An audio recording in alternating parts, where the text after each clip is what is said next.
Assalamualaikum dan salam sejahtera. Berita perdana edisi malam ini bersama saya Syahril Sarafuddin dan saya Larendra Fiona Beratbaikan. Saudara, berikut paparan utama malam ini. Yang di Pertuan Agong, titah pembatalan ordinan darurat dibentang dan dibahaskan.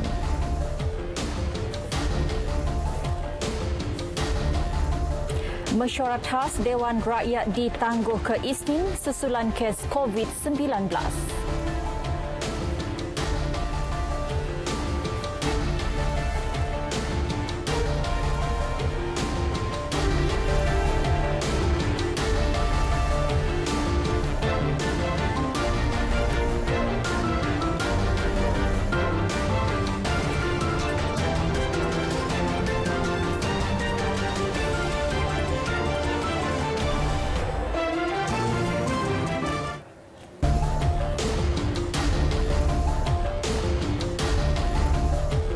Yang di Pertuan Agong, Sultan Abdullah Riayatuddin Al-Mustafa Billah Shah menzahirkan penghargaan kepada kerajaan atas pelaksanaan mesyuarat khas Dewan Rakyat yang bermula Isnin lalu. Suri Paduka bagaimanapun menegaskan permohonan pembatalan semua ordinan darurat berkuat kuasa pada 21 Julai telah dilakukan secara tergesa-gesa tanpa pembentangan di Parlimen. Dan kenyataan yang bercanggah serta mengelirukan di Parlimen bukan sahaja gagal menghormati prinsip kedaulatan undang-undang yang terkandung dalam rukun negara, malah telah membelakangi fungsi dan kuasa Seri Paduka selaku Ketua Utama Negara seperti yang termaktub dalam Perlembagaan Persekutuan.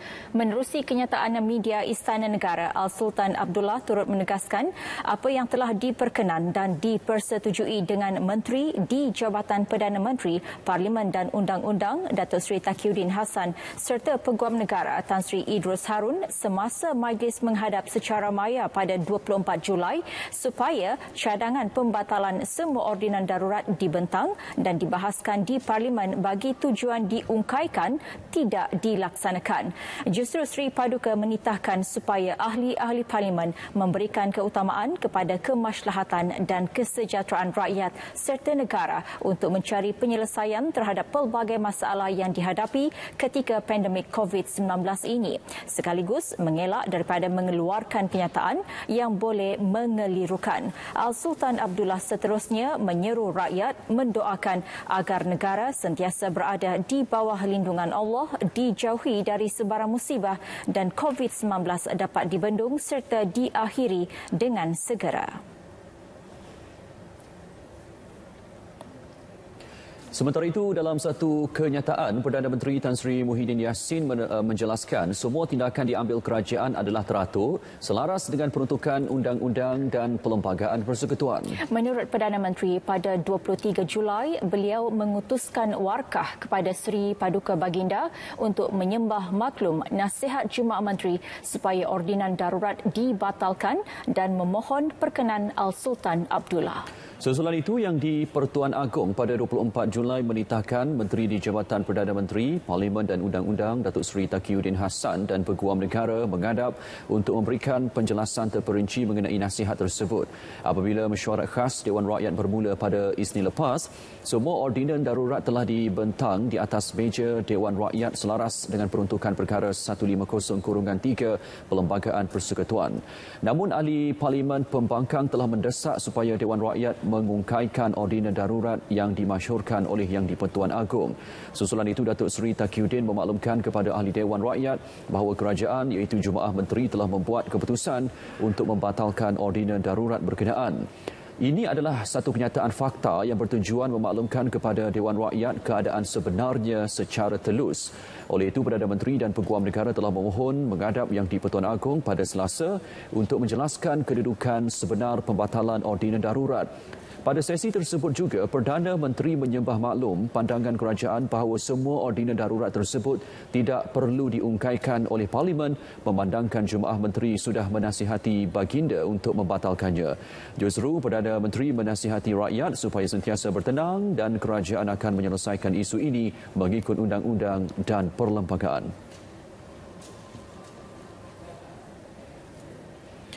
Kediaman Perdana Menteri Tan Sri Muhyiddin Yassin menjadi tumpuan petugas media susulan kenyataan yang dikeluarkan Istana Negara berhubung isu pembatalan ordinan darurat. Petugas media mula berkampung di luar perkarangan rumah Perdana Menteri di Bukit Damansara sejak pukul 1 tengah hari tadi. Kira-kira pukul 1.15 petang, beberapa kenderaan rasmi Jemaah Menteri dilihat memasuki kediaman Perdana Menteri. Sekitar pukul 3.40 petang pula, beberapa kenderaan dilihat meninggalkan lokasi, termasuk kenderaan yang membawa Menteri Pembangunan Wanita, Keluarga dan Masyarakat, Datuk Seri Rina Harun. Setakat ini juga masih belum ada perkembangan terbaru diperoleh kumpulan petugas media.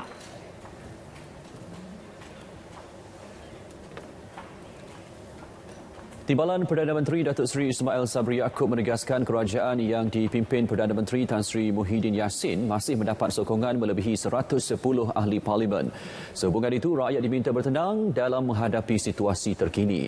Menerusi satu kenyataan, Datuk Seri Ismail Sabri memaklumkan situasi politik semasa boleh menjejaskan usaha kerajaan menyelesaikan masalah ekonomi dan memerangi pandemik COVID-19. Dalam kenyataan tersebut, beliau turut menjunjung titah yang di-Pertuan Agong Al-Sultan Abdullah Riayatuddin Al-Mustafa Billah Shah yang dikeluarkan Istana Negara hari ini.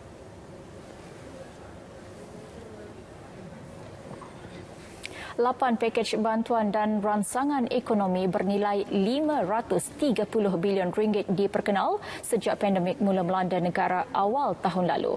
Menteri Kewangan Tengku Datuk Seri Tengku Zafrul Tengku Abdul Aziz berkata ia membuktikan kerajaan mendengar dan bertindak supaya rakyat dan ekonomi terus bertahan. Kerajaan telah pun bersiap siaga dan kini giat menggerakkan strategi negara untuk melangkah ke hadapan berpegang kepada 4 elemen utama, iaitu pertama, melaksanakan perintah kawalan pergerakan sebagai usaha mengurangkan penularan wabak. Kedua, memperkasa program imunisasi COVID-19 kebangsaan atau PIK yang membina ketahanan diri. Ketiga, memperkenalkan pakej-pakej bantuan dan rangsangan ekonomi untuk memastikan kehidupan rakyat terpelihara dan memulih semula ekonomi. Dan keempat, memperkenalkan Pelan Pemulihan Negara atau PPN sebagai strategi peralihan keluar secara berfasa daripada krisis COVID-19. Penguatkuasaan PKP, program imunisasi dan pakej bantuan ini saling melengkapi satu sama lain. Tahun lepas sahaja, pakej yang dilaksana berjumlah RM305 bilion atau 22.7% daripada KDNK negara. Ia antara kadar terbesar berbanding pakej rangsangan ekonomi negara lain. Sementara itu, langkah konsolidasi dan pengukuhan kedudukan fiskal akan dilaksana setelah ekonomi kembali pulih. Ia termasuk meluaskan asas hasil, mengukuhkan pentadbiran dan pematuhan cukai serta meningkatkan kecekapan perbelanjaan bagi mengawal paras defisit fiskal. Pengenalan strategi hasil jangka sederhana juga merupakan antara langkah bagi memastikan kutipan hasil mampu membiayai perbelanjaan kerajaan. Pada masa yang sama, Akta Tanggungjawab Fiskal sedang digubal bagi menambah baik tabik urus dan ketelusan dalam pengurusan fiskal negara. Sehingga akhir Jun, paras hutang statutory negara mencecah 56.7% dan masih di bawah had statutory 60% KDNK yang dibenarkan.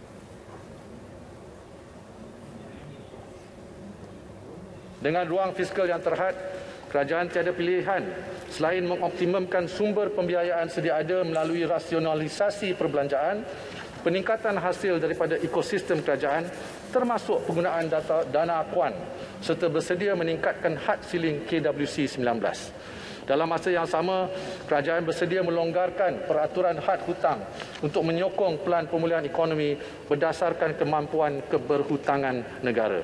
Oleh itu, kerajaan akan mengusulkan di dalam Dewan Yang Mulia ini cadangan pindaan tersebut pada penggal akan datang. Persidangan mesyuarat khas Parlimen hari ini ditangguhkan lebih awal daripada waktu sepatutnya susulan terdapat kes positif COVID-19 dalam kalangan petugas Parlimen. Timbalan yang di-Pertua Dewan Rakyat Datuk Muhammad Rashid Hasnun yang mempengerusikan majlis memaklumkan ujian saringan yang dilakukan selepas sidang ditangguhkan pada pukul 3.30 petang mengenal pasti dua lagi kes positif COVID-19 baharu selepas dua kes positif dimaklumkan sebelum itu. Jelasnya, penangguhan mesyuarat perlu dilakukan bagi membolehkan Kementerian Kesihatan menjalankan penilaian risiko penularan COVID-19 di Parlimen.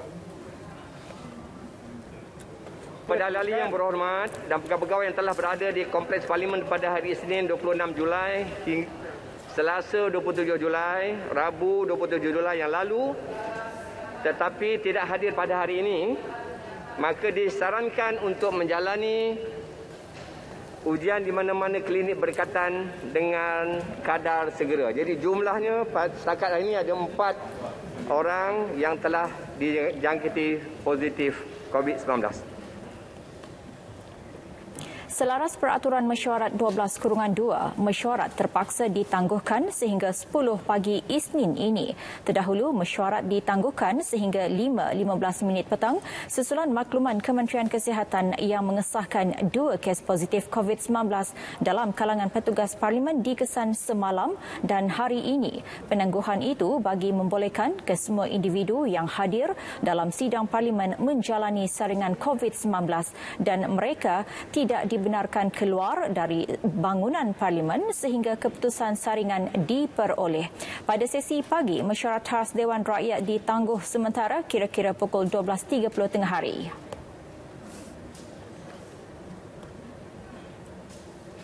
Buat hari kedua berturut-turut kes baharu COVID-19 melebihi 17,000. Hari ini 17,170 kes baharu direkodkan dengan Selangor menyumbang 7,163 kes. Kes nombor pula 12,930 yang tertinggi setakat ini manakala 174 kes kematian dilaporkan menjadikan jumlahnya kini 8,725. Sementara itu 36 kluster baharu dikesan, 18 daripadanya melibatkan kluster tempat kerja. Berikut statistik harian COVID-19 dalam negara diikuti jumlah kes mengikut negeri dan pecahan pesakit mengikut kategori.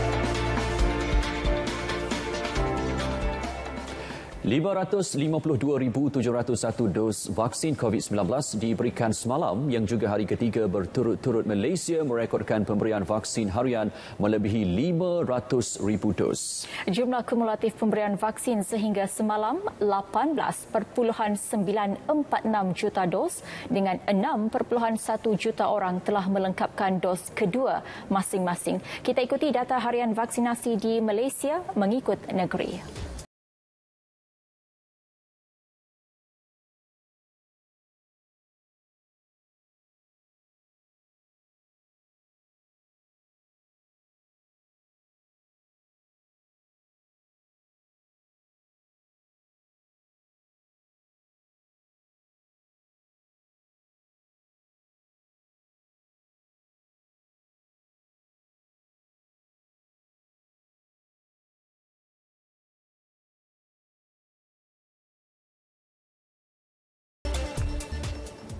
$4,033 permohonan menyertai program vaksinasi industri peruncitan RIVAC diterima Kementerian Perdagangan Dalam Negeri dan Hal Ehwal Pengguna KPDN-HEP setakat ini. Timbalan Menterinya Datuk Rosul Wahid berkata permohonan itu melibatkan 226,353 pekerja. Jelasnya RIVAC mampu memberi impak besar ke arah sasaran imuniti kelompok dalam kalangan pekerja sektor peruncitan. Setakat ini laporan yang ada kepada kita sebanyak 95 syarikat saja yang berdaftar dengan kita. Artinya banyak lagi syarikat-syarikat yang masih belum berdaftar untuk mendapat vaksin ini. Dan kita mengalu-alukan pendaftaran kepada company-company ataupun player-player ini untuk mendaftar dengan kita. Beliau menyatakannya selepas tinjauan ke PPV Rivac di Petaling Jaya. Pusat pemberian vaksin industri sekitar Lembah Kelang menerusi Rivac bermula sejak 26 Julai melibatkan 5 lokasi. Menerusi program mobilisasi vaksin komuniti MOVAC pula, penduduk yang belum mendapat janji temu boleh berhubung dengan kawasan rukun tetangga, Jawatan Kuasa Kemajuan dan Keselamatan Kampung serta pegawai perpaduan bagi mempercepatkan urusan vaksinasi. Timbalan Menteri Perpaduan Negara Datuk Seri T. Lian Ke bagaimanapun berkata senarai akhir nama penerima vaksin akan diputuskan oleh Kementerian Kesihatan. Proses tersebut diharap dapat membantu mencapai imuniti kelompok menjelang hujung tahun ini.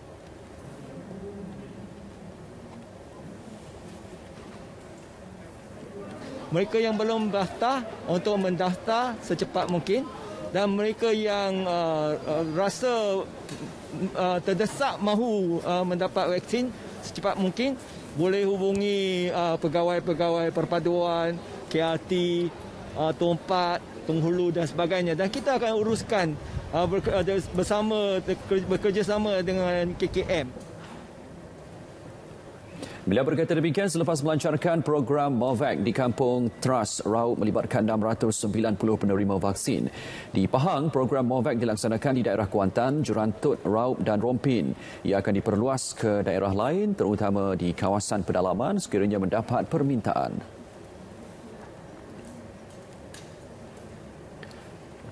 Baik, sementara itu program vaksinasi sektor agrokomoditi VACOMS akan diperluas menerusi program pemberian vaksin PPV secara bergerak. Sehubungan itu, lebih banyak PPV bergerak akan dibuka dalam sektor peladangan bagi membolehkan proses vaksinasi pekerja ladang dipercepat.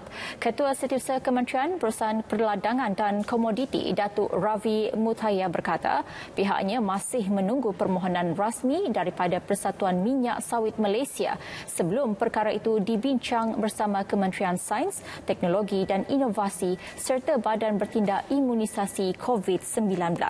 Pelaksanaan vaksinasi secara bergerak itu akan dilaksanakan secara usahasama dengan Poliklinik Sri Prima. Jadi kita nak bawa kemudahan pusat vaksinasi secara bergerak ni ke tempat-tempat tertentu lah. Mungkin 300 ini, 100 ini, 200 ini. Dia lebih menjimatkan kos dan lebih pantas lah. Jadi dia tidak melibatkan banyak orang. Kita dapat kurangkan pergerakan dan juga menjadi lebih sasar. Jadi kita bawa kemudahan ini ke tempat bekerja. Beliau berkata demikian selepas program pemberian vaksinasi sektor agri-komoditi di Kuala Selangor.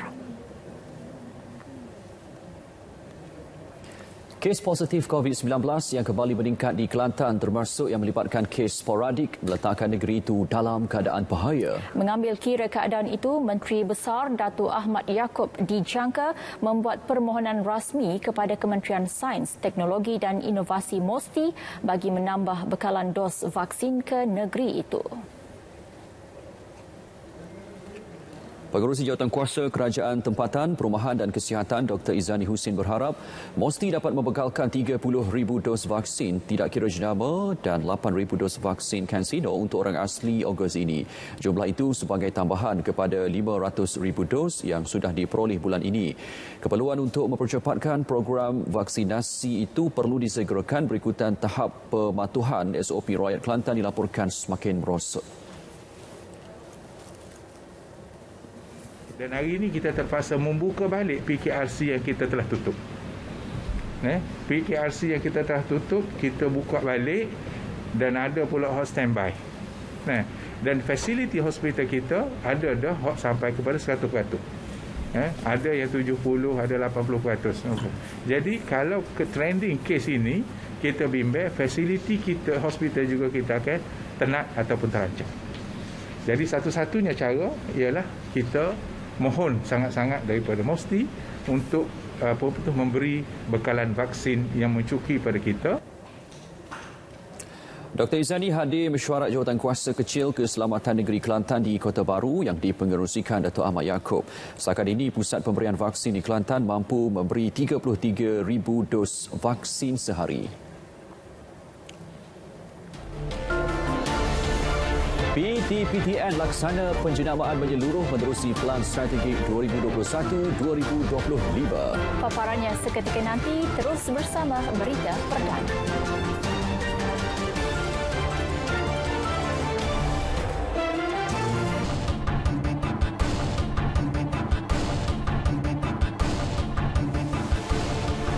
8 pakej bantuan dan ransangan ekonomi bernilai RM530 bilion memberikan impak yang positif untuk membangunkan semula ekonomi.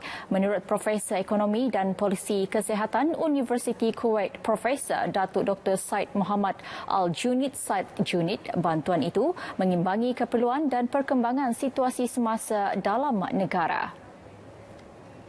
Saya rasa jumlah yang besar itu akan memberikan impak yang positif untuk membangunkan semula ekonomi. Tetapi apa yang perlu kita lakukan adalah kita mesti pastikan bahawa sumber kewangan yang peruntukan yang begitu besar itu dapat digunakan dengan sebaik mungkin oleh agensi kerajaan dan juga agensi-agensi yang terlibat serta di NGO yang diberikan insentif untuk melakukan aktiviti pemulihan ini dilakukan dengan efektif dan juga dan efisien. Ini penting. Jadi kerajaan telah menunjukkan komitmen untuk menyediakan dana yang besar. Bagi Ketua Pakar Ekonomi Alliance Bank, Manokaran Motain, pakej bantuan yang dilaksanakan kerajaan jelas menunjukkan tiada golongan terpinggir termasuk kumpulan M40 dan T20 yang turut menikmati kombinasi inisiatif dan bantuan. Menyeluruh, okay. From the first one until the seventh especially, okay, the incentives were given, bantuan itu disasarkan kepada B40, okay. But in the seventh and the eighth incentive, the government realized that M40 also need to be helped, because they are also targeted, they are also affected group. Okay, so what they did was, as an example, you can see that, you have the moratorium and EPF, iCitra, EPF withdrawal and all that. All these things have been sort of extended, not only up to M40, but even to T20. Keyakinan pelabur asing terhadap prospek pemulihan ekonomi negara tetap kukuh dan tidak terjejas walaupun negara berdepan cabaran COVID-19. Menteri Kewangan Tengku Datuk Seri Zafrul Abdul Aziz berkata asas ekonomi negara masih teguh dengan unjuran pertumbuhan jangka masa sederhana yang cerah. Menerusi laporan laksana ke-63, beliau menjelaskan prospek pemulihan ekonomi turut didukung pasaran modal dan sektor kewangan yang memiliki kecairan dan modal penampan yang kukuh. Bulan lalu, agensi penarafan antarabangsa seperti S&P dan Moody's memberikan penarafan A tolak dan A kepada 3 Malaysia. Manakala Fitch Ratings minggu lalu mengekalkan penarafan Malaysia di tahap BBB tambah. Pelabur asing juga mempunyai keyakinan dan kepercayaan terhadap kekuatan institusi negara yang dicerminkan menerusi peningkatan pelaburan langsung asing FDI. Bagi suku pertama 2021, FDI berjumlah RM9.1 bilion berbanding RM6.8 bilion tempoh sama tahun lalu. Perbadanan Tabung Pendidikan Tinggi Nasional PTPTN sedang melaksanakan penjenamaan dan transformasi menyeluruh secara berperingkat di bawah Pelan Strategik PTPTN 2021-2025. Pengerusinya Datuk Wan Saiful Wan Jan berkata ini termasuk memperkenalkan visi dan misi serta moto baharu iaitu peluang kejayaan anda selari hasrat PTPTN untuk menjadi peneraju tabung pendidikan tinggi negara yang terunggul. Selari dengan peredaran bahasa, kemajuan teknologi dan perubahan iklim ekonomi, PTPTN perlu melakukan transformasi agar terus kekal relevan dan berdaya saing dalam memperkasa sektor pendidikan dan memenuhi keperluan masyarakat dengan memberikan perkhidmatan terbaik. Di bawah pelan itu, 5 teras strategi utama dirangka iaitu menjadikan skim simpanan pendidikan nasional SSPN sebagai produk simpanan pendidikan utama dalam negara selain memperkasakan pengurusan pinjaman pendidikan sebagai pengurus pinjaman pendidikan utama dan unggul. Menambah baik pengurusan kutipan bayaran balik pinjaman dengan lebih efektif. Yang keempat, melaksanakan strategi pendanaan dan pelaburan yang mendatangkan pulangan yang optimum.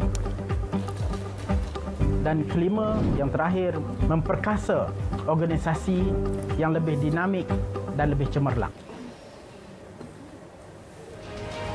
Beliau berkata demikian dalam Majlis Pelancaran Pelan Strategik Perbadanan Tabung Pendidikan Tinggi Nasional 2021-2025 secara virtual. Melalui strategi ini juga, PTPTN komited memperkasakan organisasi ke arah lebih dinamik dan cemerlang melalui pengubahsuaian imej serta budaya melalui penjenamaan yang menyeluruh. Juga dari aspek pengurusan data yang lebih sistematik yang akan diperkasakan melalui rangka kerja Artificial Intelligence AI, malah keupayaan aplikasi dan perkakasan ICT turut akan ditingkatkan dengan penggunaan teknologi terkini. PTPTN telah membantu seramai 3.51 juta pelajar dengan jumlah pinjaman yang telah dikeluarkan sebanyak 63.82 bilion ringgit. Dari segi deposit SSPN, PTPTN telah mencatatkan terimaan deposit yang sangat memberangsangkan iaitu berjumlah 8.99 bilion ringgit dengan 4.98 juta akaun direkodkan.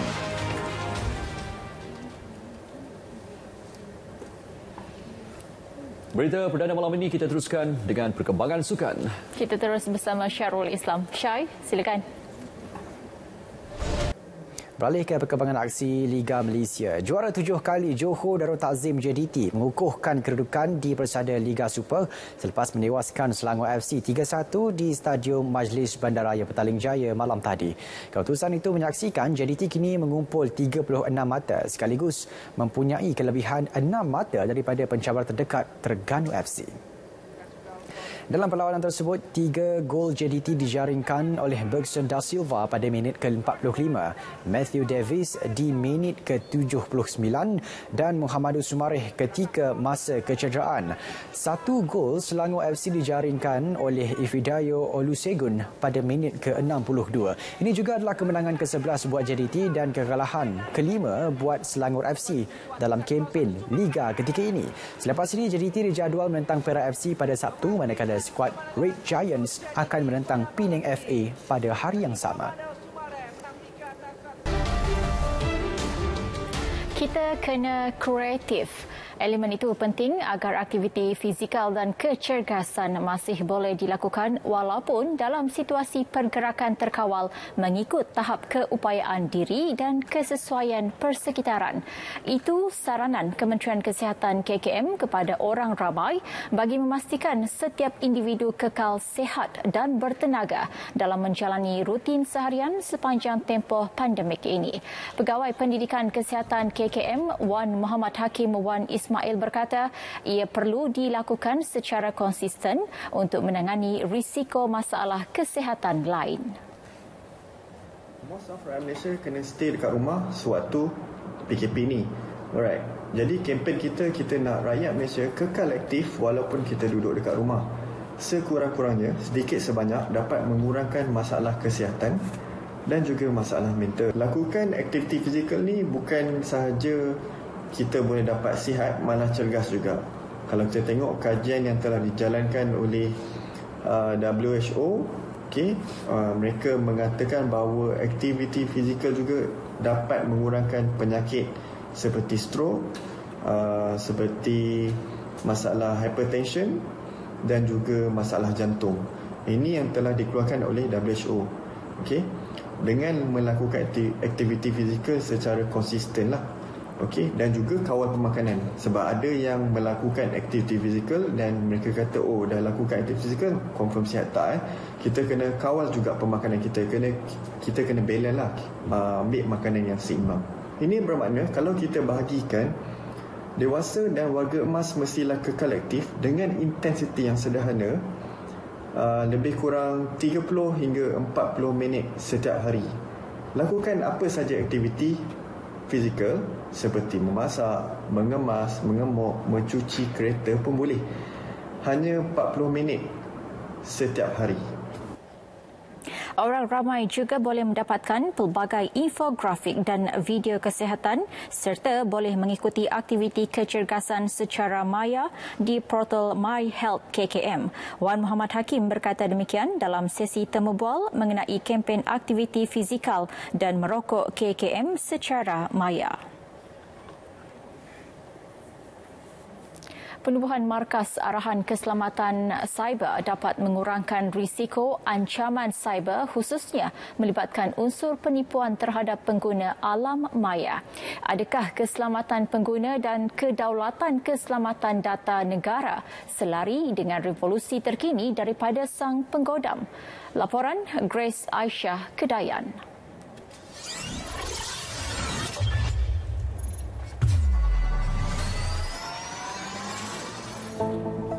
Berdasarkan statistik Pasukan Tidak Balas Kecemasan Komputer Malaysia MyCert, sebanyak 4,090 kes penipuan dilaporkan dalam talian untuk tempoh 6 bulan dari Januari sehingga Jun 2021. Menerusi semakan saya sendiri, beberapa laman web rasmi kerajaan masih lagi tidak mempunyai tahap sekuriti yang boleh dikatakan selamat. Sebagai contoh, apabila URL tertera HTTP dan bukan HTTPS, amaran tidak selamat akan tertera di sebelah kiri laman web. Dan sekiranya anda melayari menggunakan telefon bimbit, akan tertera amaran seperti ini. Adakah pengguna ataupun agensi awam menyedari perkara ini? Presiden Persatuan Pengguna Cyber Malaysia MCCA Siraj Jalil menekankan setiap individu mempunyai hak dalam perlindungan data peribadi daripada disalahguna oleh pihak tidak bertanggungjawab. Justru beliau mencadangkan dua perkara bagi membendung ancaman jenayah cyber, iaitu menubuhkan Suruhanjaya Keselamatan Cyber dan Jabatan Jenayah Cyber demi kedaulatan keselamatan data negara. Dan mungkin dengan wujudnya command center ini dapat melihat aspek kedaulatan data yang lebih komprehensif dan lebih jelas. Dan mungkin di masa yang sama juga command center ini boleh melihat satu aspek teknologi yang baru, contohnya blockchain. Blockchain adalah teknologi yang terkini yang proven dapat melindungi kedaulatan sesuatu data.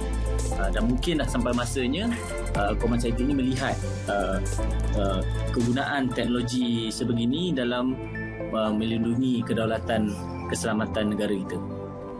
Manakala advokasi keselamatan cyber Aaron Mokhtar menjelaskan penubuhan Markas Arahan Keselamatan Cyber perlu proaktif dengan pembekal-pembekal yang berkemahiran tinggi dalam menangani serangan cyber. Jadi apa yang berlaku ialah kadang-kadang kita guna vendor-vendor yang berbeza. Kan? Ada vendor mungkin kemampuan teknikal dia lebih daripada vendor yang lain. Jadi ini adalah satu sebab kenapa Cyber Security Command Center ni kalau dibuat dengan betul, mungkin Cyber Security Command Center ni bukan hanya daripada segi teknikal jenayah cyber, tapi even daripada segi senarai vendor yang diiktiraf, yang sudah dikenal pasti memiliki kepakaran yang secukupnya supaya kalau mereka yang buat laman web tu memenuhi syarat minima untuk memastikan laman web tu selamat daripada serangan-serangan penggodam yang tertentu. Penubuhan markas ini dijangka menyelaraskan segala gerak kerja menjadi lebih sistematik yang melibatkan pelbagai agensi awam berkaitan dengan isu keselamatan cyber nasional. Manakala rakyat Malaysia yang mempunyai kepakaran dalam bidang cyber perlu bersatu bersama kerajaan melindungi rangkaian daripada menjadi sasaran si penggodam. Grace Aisyah Kedayan, Berita RTM. Spesies harimau Malaya dijangka pupus dalam tempoh 5 hingga 10 tahun akan datang sekiranya tiada tindakan diambil. Ia termasuk mengawal aktiviti pembukaan hutan, perubahan guna tanah tidak seimbang serta aktiviti pemburuan dan perdagangan haram yang menjadi antara punca kepupusan spesies itu. Sehubungan itu, Menteri Tenaga dan Sumber Asli Datuk Seri Dr. Syamsul Anwar Nasarah menyeru anggota masyarakat termasuk kerajaan dan rakyat berganding bahu melindungi dan memelihara hidupan liar khususnya harimau Malaya.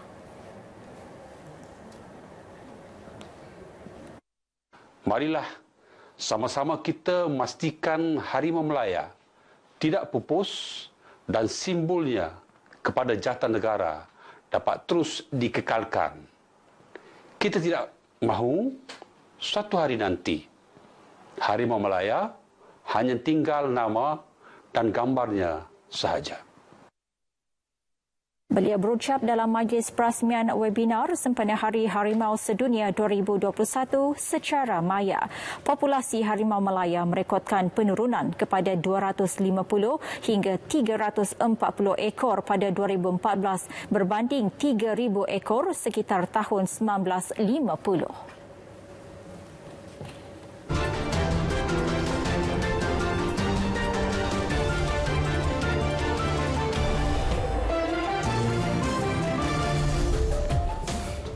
Sekeping gambar menunjukkan kertas tertera keputusan ujian saringan COVID-19 positif yang dikatakan digunakan sebagai bungkusan makanan tular di media sosial. Perkara itu dialami seorang pembeli di Johor Barat, Indonesia. Berdasarkan keterangan pada kertas ujian itu, individu yang menjalani pemeriksaan adalah seorang wanita warga emas berusia 63 tahun pada Februari lepas. Gambar itu mendapat pelbagai reaksi daripada pengguna media sosial sehingga ke perhatian polis. Polis sedang menyiasat perkara berkenaan.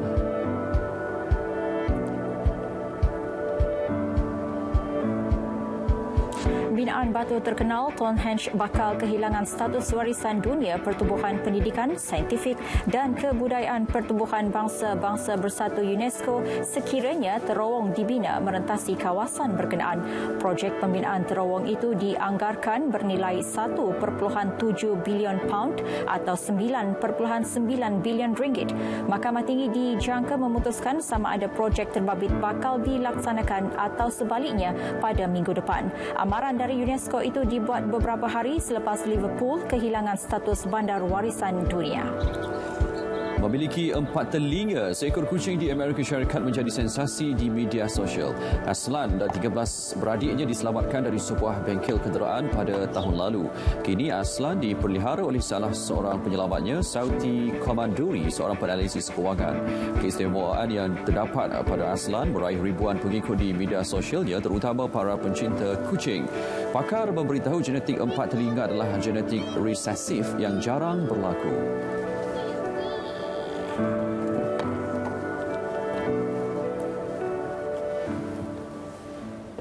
Baik, berita perdana edisi 29 Julai berakhir di sini. Untuk laporan penuh mesyuarat khas Parlimen, saksikan berita Parlimen pukul 10.30 malam ini. Jangan sebar berita palsu mengenai vaksin dan bersama-sama kita jayakan program imunisasi COVID-19 kebangsaan. Ya, itu. Assalamualaikum. Salam sejahtera.